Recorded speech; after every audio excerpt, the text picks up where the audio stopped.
السلام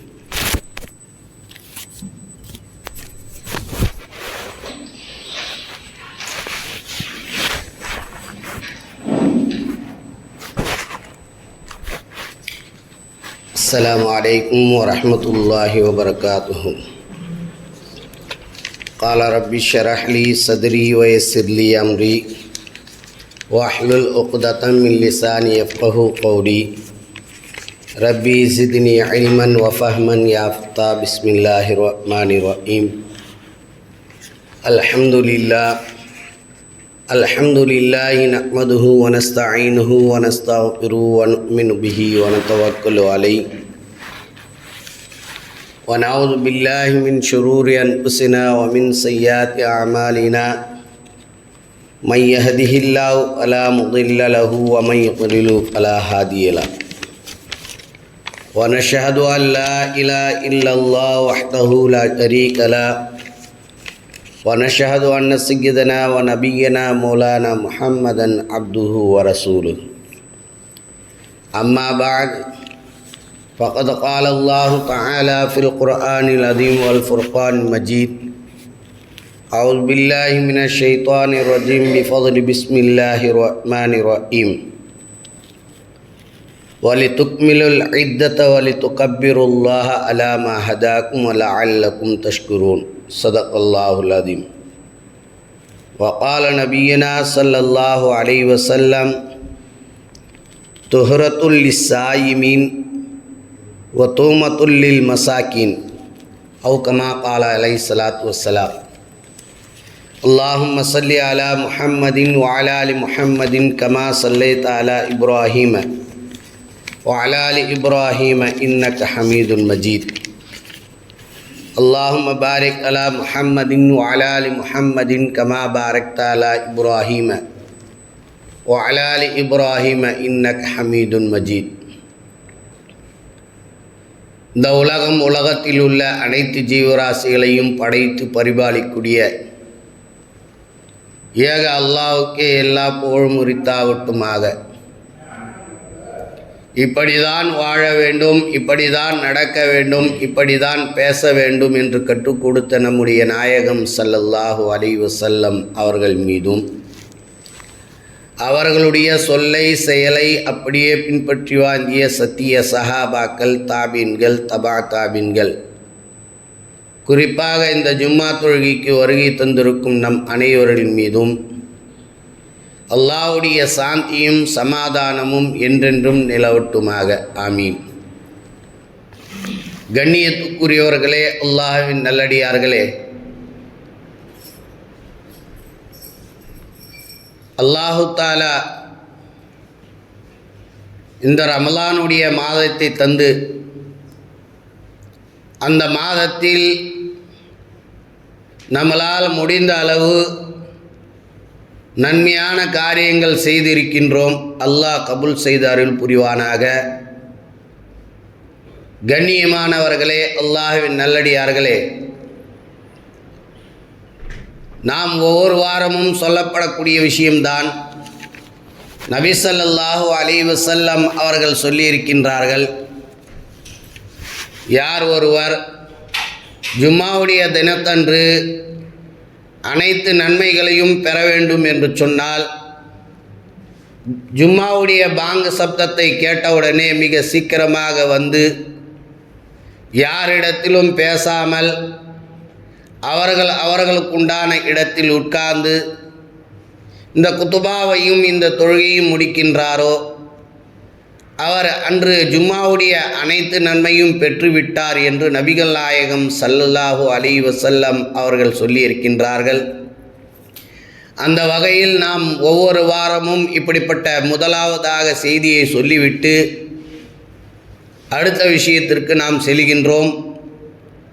இந்த இங்கு உள்ள சொல்லப்படக்கூடிய விஷயங்களை கேட்டு நாமும் அமல் செய்து நம்முடைய வீட்டில் இருக்கக்கூடிய பெண்களிடத்திலும் சொல்லி அவர்களும் அந்த அமல்களை செய்து அதனுடைய நன்மைகளை அல்லாஹு தஆலா நம் அனைவருக்கும் கொடுப்பானாக என்று துஆவுடன் என்னுடைய உரையை ஆரம்பிக்கின்றேன்.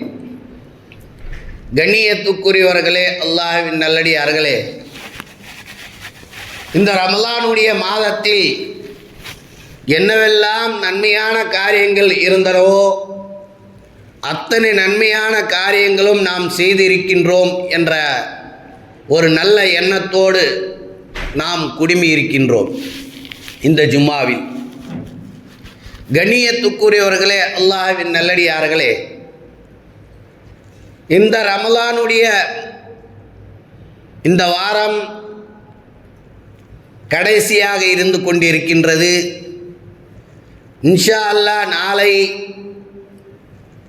ஈது பெருநாள் தொழுகை நடக்க இருக்கின்றது. அதற்கு முன்பாக இந்த ஈதுடைய சட்டத்திட்டங்கள் என்ன, இந்த பெருநாள் தொழுகையுடைய சட்டத்திட்டங்கள் நாம் ஆராய்ந்து தெரிந்து கொள்ள வேண்டும் என்பதற்காக வேண்டி இந்த விஷயத்தை சொல்ல ஆசைப்படுகின்றேன். கண்ணியத்துக்குரியவர்களே, அல்லாஹ்வின் நல்லடியார்களே,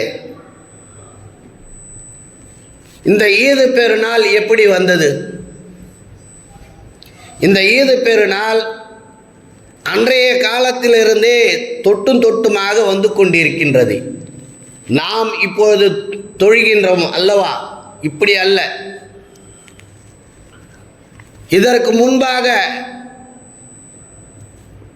ஐயாமுல் ஜாஹிலியா என்று சொல்லப்படக்கூடிய அந்த காலத்திலிருந்தே அவர்கள் இந்த கொண்டாட்டங்கள், திருவிழாக்கள் இதையெல்லாம் செய்து வந்தார்கள். அன்றைய காலத்தில் ஔசத், ஹஸ்வத் என்ற 2 கோத்திரத்தில் இருந்தார்கள். இந்த 2 கோத்திரமும் போர் செய்து கொள்வார்கள். அபு உஸ்தா என்ற போர். அந்த போரில் இந்த 2 கூட்டத்தாரும் யார் என்று சொன்னால், 2 கூட்டத்தாருமே பங்காளிகள் தான், வேற யாரும் இல்லை. ஔசத்து சிறிய தந்தை மகனார்கள், ஹஸ்வது பெரிய தந்தை மகனார்கள். இந்த 2 பேருமே மாறி மாறி சண்டை போட்டுக் கொள்வார்கள். யார் ஜெயிக்கின்றாரோ அவர் அந்த வருடம் இப்படிப்பட்ட கொண்டாட்டங்களையும் திருவிழாக்களையும் செய்து வந்தார்கள். இப்படி இவர்கள் போர்கள் 120 போருக்கு மேல் செய்து கொண்டு இருந்தார்கள். அப்படி இருக்கும்போதுதான் அவர்களில் வயதானவர்கள் இருப்பார்கள் அல்லவா? அந்த வயதானவர்கள் முதிர்ந்து போய் ஒரு சில பேர் மட்டும்தான் இருந்து கொண்டிருக்கின்றார்கள். அப்படி இருக்கும்போது நபிகள் நாயகம் ஸல்லல்லாஹு அலைஹி வஸல்லம் அவர்கள் ஹிஜ்ரி 2ஆம் ஆண்டு மதீனாவிற்கு வருகிறார்கள். அப்படி வரும்போது இந்த கூட்டத்தார்கள் இப்படி கொண்டாட்டங்களையும் திருவிழாக்களையும் நடத்தி வந்தார்கள். இது என்ன கொண்டாட்டங்கள் என்று கேட்டும்போது அப்போது இந்த விஷயத்தை எல்லாம் எடுத்து சொன்னார்கள். இப்படிப்பட்ட கொண்டாட்டங்கள் கூடாது, இப்படிப்பட்ட திருவிழாக்கள் கூடாது. எப்படி கொண்டாட்டங்கள் திருவிழாக்கள் இருக்கும் என்று சொன்னால், ஆடல்கள், பாடல்கள், கேலி கூத்துகள், இப்படியெல்லாம் அவர்கள் ஜெயித்து விட்டார்கள் என்று போரில் யார் ஜெயிக்கின்றாரோ அந்த வருடத்தில் அந்த கூட்டத்தாரை சார்ந்தவர்கள் இப்படிப்பட்ட கேலி கூத்தாட்டங்கள், விளையாட்டுகள் என்னவெல்லாம் இருக்கின்றனவோ அத்தனை விஷயங்களும் இவர்கள் செய்து வந்தார்கள். நபி ஸல்லல்லாஹு அலைஹி வஸல்லம் அவர்கள் இதை பார்த்து மாற்றி அமைத்தார்கள். எப்படி மாற்றி அமைத்தார்கள் என்று சொன்னால், அப்போது அந்த கூட்டத்தாரில் எல்லாரையும் கூப்பிட்டு சொன்னார்கள், நீங்கள் செய்வது இது கொண்டாட்டம் அல்ல, இது திருவிழா அல்ல. நீங்கள் செய்வது, நாம் இப்போது செய்வதுதான் கொண்டாட்டங்கள், திருவிழாக்கள் என்று நபிகள் நாயகம் ஸல்லல்லாஹு அலைஹி வஸல்லம் அவர்கள் இப்போது நாம் செய்து வந்து கொண்டிருக்கின்ற ஈதுல் ஃபித்ர், ஈதுல் அல்ஹா, இந்த 2 பெருநாட்கள் அந்த காலத்திலே அவர்கள் செய்து வந்தார்கள். அப்போதுதான் ஹிஜ்ரி 2ஆம் ஆண்டு நபி ஸல்லல்லாஹு அலைஹி வஸல்லம் அவர்கள் மாற்றி அமைத்து ஈதுல் ஃபித்ரும் ஈதுல் அல்லாஹும் இந்த 2 பெருநாட்கள் மாற்றி அமைத்து தந்தார்கள். கண்ணியத்துக்குரியவர்களே, அல்லாஹ்வின் நல்லடியார்களே, அவர்கள் கொண்டாட்டங்கள் எப்படி செய்தார்கள்? வேடிக்கையும் விளையாட்டையும் இப்படிப்பட்ட திருவிழாக்கள் கொண்டாட்டங்கள் செய்து வந்தார்கள்.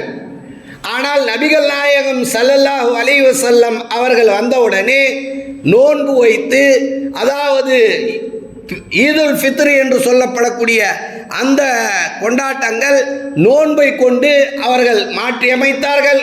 அதே போன்று ஈதுல் அல்ஹா, அதாவது இறைச்சியை கொண்டு மாற்றி அமைத்தார்கள். 2 பெருநாட்கள் அவர்கள் மாற்றி அமைத்து அந்த விஷயம்தான் இந்த கொண்டாட்டங்கள். கண்ணியத்துக்குரியவர்களே, அல்லாஹ்வின் நல்லடியார்களே, இப்போது பெருநாள் அன்று நாளை இன்ஷா அல்லாஹ் பெருநாள் இருக்கின்றது. அந்த பெருநாளுக்கு என்னவெல்லாம் நாம் செய்ய வேண்டும், எதை செய்யக்கூடாது, எதையெல்லாம் பார்க்க வேண்டும் என்பதையெல்லாம் நாம் பார்க்க இருக்கின்றோம். முதலாவதாக அல்லாஹு தஆலா அவனுடைய திருமறையில் சொல்லி காட்டுகின்றான், வலி துக்மிலுல் இத்தத வலி துகப்பிருல்லாஹ அலா மா ஹதாக்கும். நீங்கள் ரமலானுடைய எண்ணிக்கை எண்ணி முடித்தவுடன் அதற்கு பிறகு அல்லாஹ்வுடைய வார்த்தை கொண்டு தக்பீர் சொல்லுங்கள், தக்பீரை முழக்குங்கள் என்று அல்லாஹு தஆலா அவனுடைய திருமறையில் சொல்லி காட்டுகின்றான். முதலாவதாக பெருநாள் அன்று நாம் செய்ய வேண்டிய விஷயங்கள் என்னவென்று சொன்னால், முதலாவதாக எண்ணிக்கை முடிந்த பிறகு, அதாவது ரமலானுடைய நோன்பு எண்ணிக்கை முடித்த பிறகு முதலாவதாக நாம் சொல்லப்படக்கூடிய விஷயம் என்ன?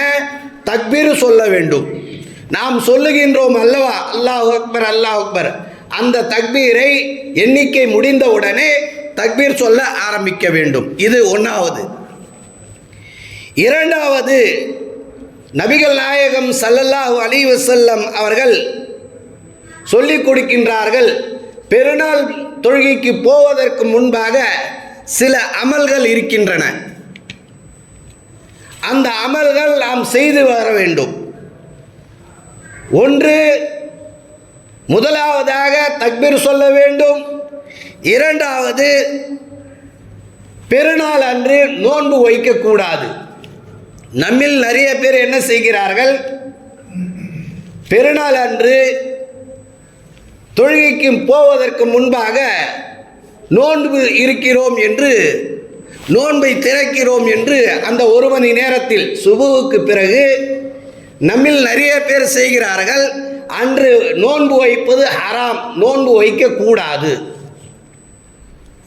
நபி ஸல்லல்லாஹு அலைஹி வஸல்லம் அவர்கள் சொல்லி காட்டுகின்றார்கள், அல்லாஹ் எதை ஹராமாக்கி வைத்திருக்கின்றானோ அதை நாம் ஹலாலாக செய்தால் அது பெரும் பாவமாகும் என்று நபி ஸல்லல்லாஹு அலைஹி வஸல்லம் அவர்கள் சொல்லி கொடுக்கின்றார்கள்.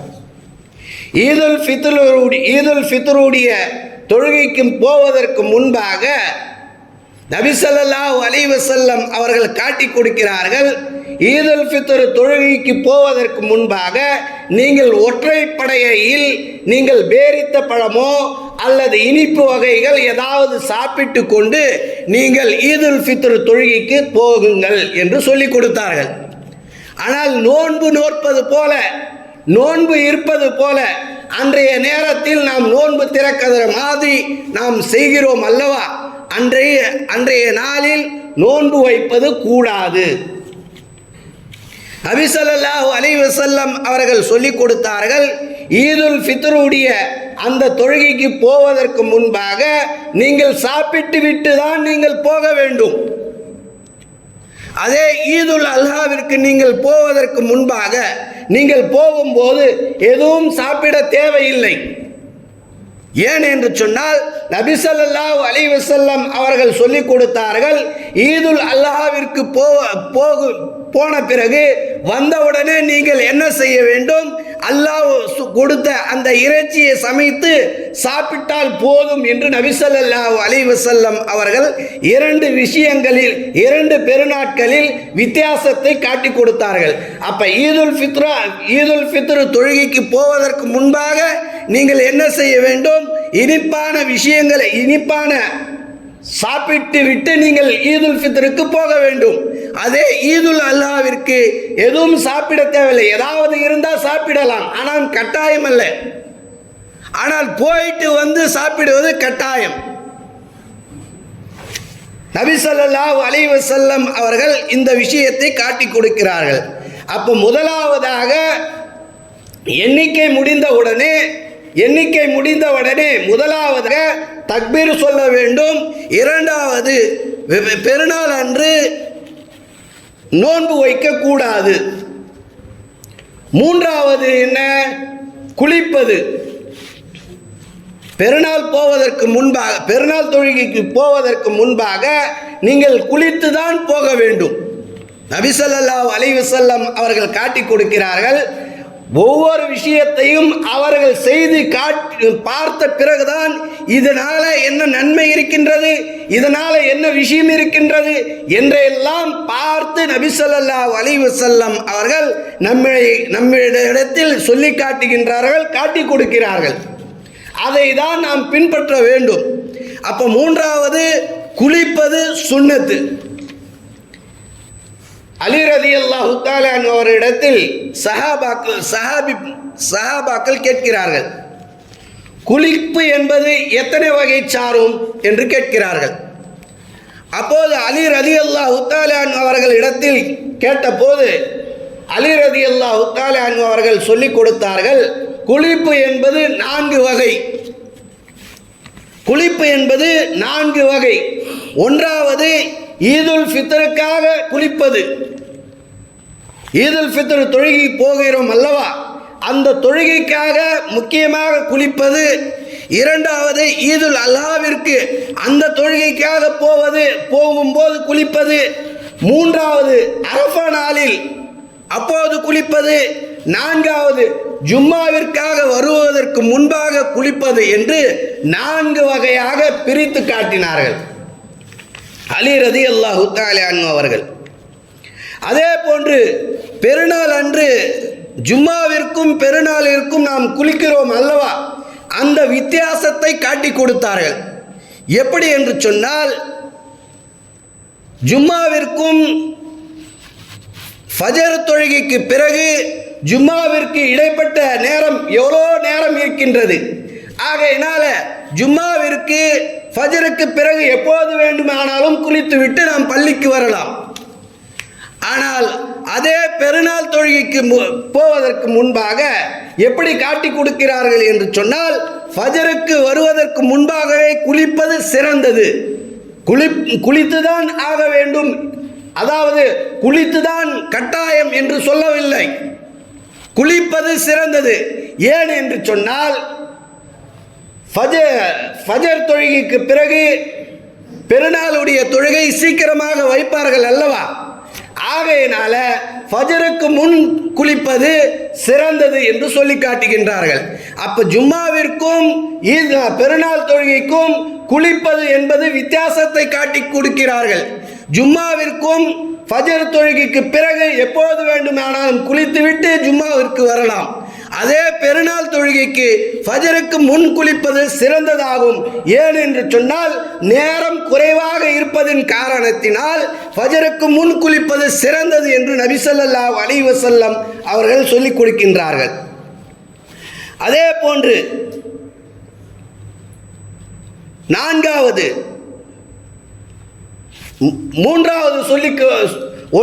ஒன்றாவது தக்பீர் சொல்ல வேண்டும்.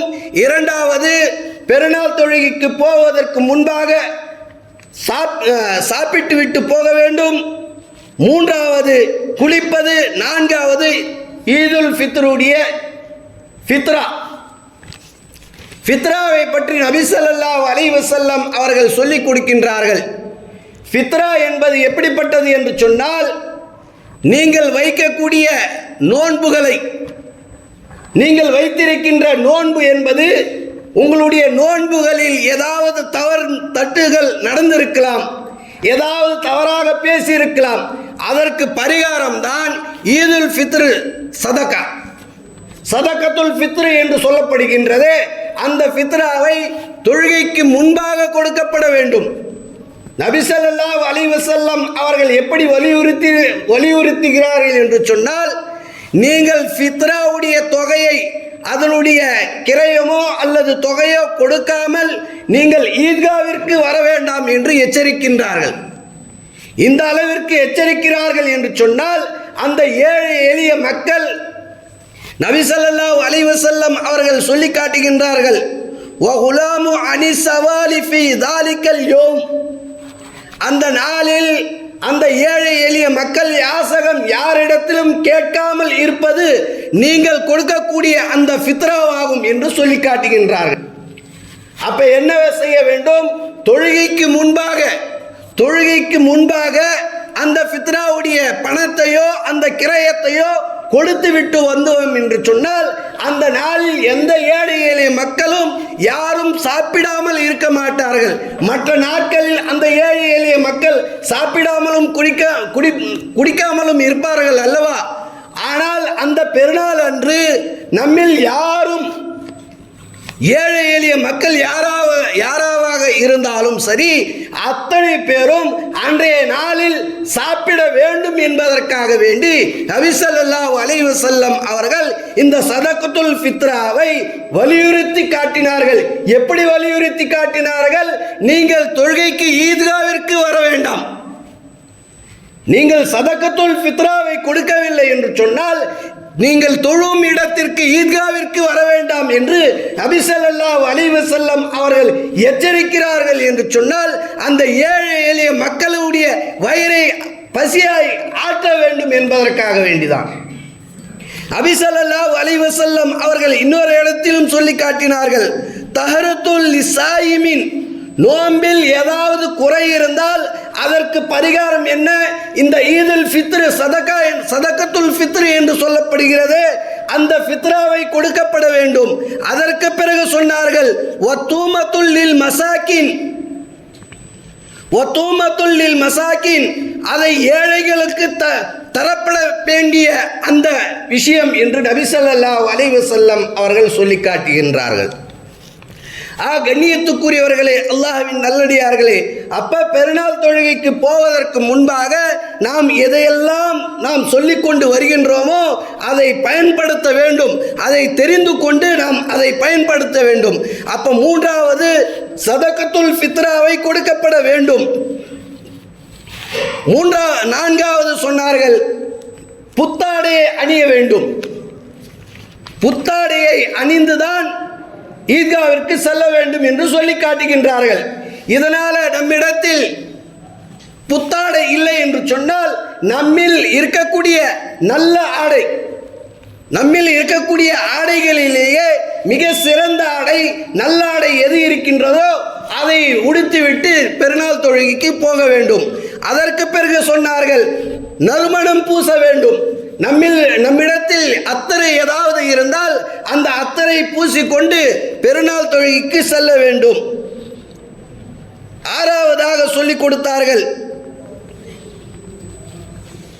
நபி ஸல்லல்லாஹு அலைஹி வஸல்லம் அவர்கள் சொல்லிக் கொடுத்தார்கள், இதையெல்லாம் செய்துவிட்டு பெருநாள் தொழுகைக்கு போவதற்கு முன்பாக நம்முடைய சதகத்துல் ஃபித்ராவை கொடுக்கப்பட வேண்டும்.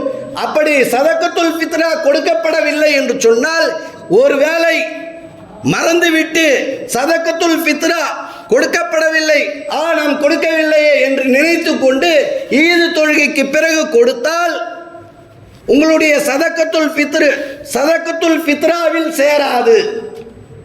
அது எதில் சேரும்? வெறும் சதகாவில் தான் சேரும். ஏன் என்று சொன்னார்கள்.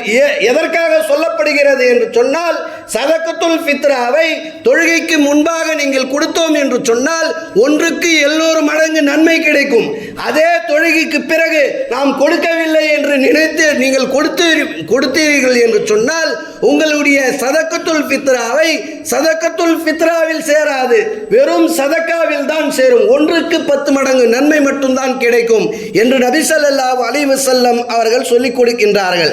அதே போன்று கடைசியாக சொல்லிக் கொடுத்தார்கள், நீங்கள் ஈத்காவிற்கு போவதற்கு முன்பாக ஒரு நல்ல இனிப்பான பேரித்த பழமோ அல்லது இனிப்போ ஏதாவது சாப்பிட்டு விட்டு போக வேண்டும் என்று சொல்லிக் கொடுத்தார்கள். அதே போன்று ஈத்காவிற்கு நடந்து செல்ல வேண்டும், ஒரு வழியாக நடந்து செல்ல வேண்டும், பிறகு தொழுகை முடித்து வேறு வழியாக நடந்து வர வேண்டும் என்று சொல்லிக் கொடுக்கிறார்கள். ஏன் நடந்து செல்ல வேண்டும் என்று சொன்னால், எந்த அளவிற்கு நாம் எட்டுகள் எடுத்து வைக்கின்றோமோ அத்தனை எட்டுகளுக்கும் அத்தனை நன்மைகள் கொடுக்கப்படுகின்றன என்று நபி ஸல்லல்லாஹு அலைஹி வஸல்லம் அவர்கள் காட்டிக் கொடுக்கிறார்கள். கண்ணியத்துக்குரியவர்களே, அல்லாஹ்வின் நல்லடியார்களே, நபி ஸல்லல்லாஹு அலைஹி வஸல்லம் அவர்கள் எதையெல்லாம் நம்முடைய பெருநாள் தொழுகைக்காக வேண்டி எதையெல்லாம் காட்டிக் கொடுத்தார்களோ அதன் பிரகாரம் நாம் புரிந்து அறிந்து அதனுடைய விஷயங்களை தெரிந்து கொண்டு நாம் செய்தோம் என்று சொன்னால் நபி ஸல்லல்லாஹு அலைஹி வஸல்லம் அவர்கள் அத்தனைக்கும் என்னவெல்லாம் நன்மையை சொல்லிக் கொடுத்திருக்கின்றார்களோ அத்தனை நன்மைகளும் நாம் பெறக்கூடிய மக்களாக வல்ல ரஹ்மான் நம் அனைவருக்கும் தௌஃபீக் செய்வானாக. வாஹிர் தாவானா அல்ஹம்துலில்லாஹி ரப்பில் ஆலமீன். அஸ்ஸலாமு அலைக்கும் வரஹ்மத்துல்லாஹி வபரகாத்துஹு.